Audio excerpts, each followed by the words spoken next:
I'm gonna say this. I do feel bad about what happened with Kevin Holland because it was my fault. Don't cut me off. It was my fault. I made fun of him. I didn't know him. I made fun of him and MVP on Instagram, and I said a bad joke. And MVP, he never responded. He know me. We fought together in Bellator, and he's an entertainer. And I thought since Kevin Holland, he be talking shit while he fighting, so I thought he was too. And so I'm a fan of both of them. You know what I'm saying? I'm more a fan of Kevin Holland than I am MVP though, because of the style.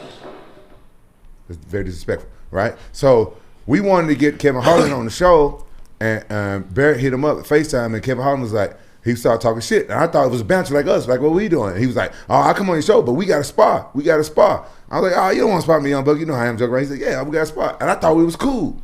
But then, so when he came here the week of his fight, and my first time seeing him, like I said, I'm really am a fan of Kevin Holland. And I try to give him a bro hug. He pushed me. I said, oh, it's like that? He's like, yeah, it's like that. I said, oh, you still mad about that shit? I thought he was joking. He's like, yeah.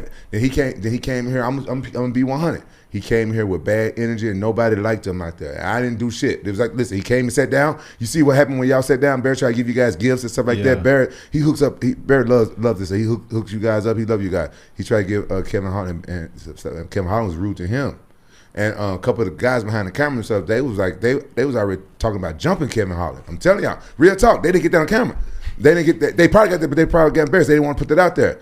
And I'm not saying it to fuck up with the fans, but he was mad at me, so it's my fault. You know what I'm saying? Real talk. And so that's when and this is my first time I egged on a guest.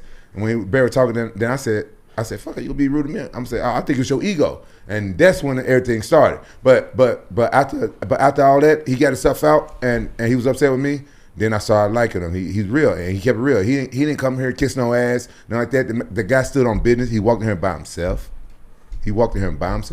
And he knew he was going to be an asshole to everybody. But what's a 45-7? Can you stop? That's what started this whole. No, I don't know what it is. I don't know. I don't know what. You an instigator. You an instigator. First it's your FaceTiming, then it's Tate with Jason Jaxxon. What's a 45-70? This is what the fuck I be talking about. I like you now. I think it's an old rifle and a round. That's what I think it is. And he likes to shoot guns. That's what he said. Because he said he don't have an ego with fighting. He have an ego with guns. But I'm gonna tell y'all something. Since then we've been chatting and stuff and DM, like him and I can tell I'm proud of wearing him down where he get to know my personality. I joke around because I actually like him. He actually a good dude. So I want to tell the fans right now, Kevin Holland is actually a good dude. I just rubbed him the wrong way, which I could do that sometimes. I can rub people the wrong way. I think y'all should like give him some slack and go back and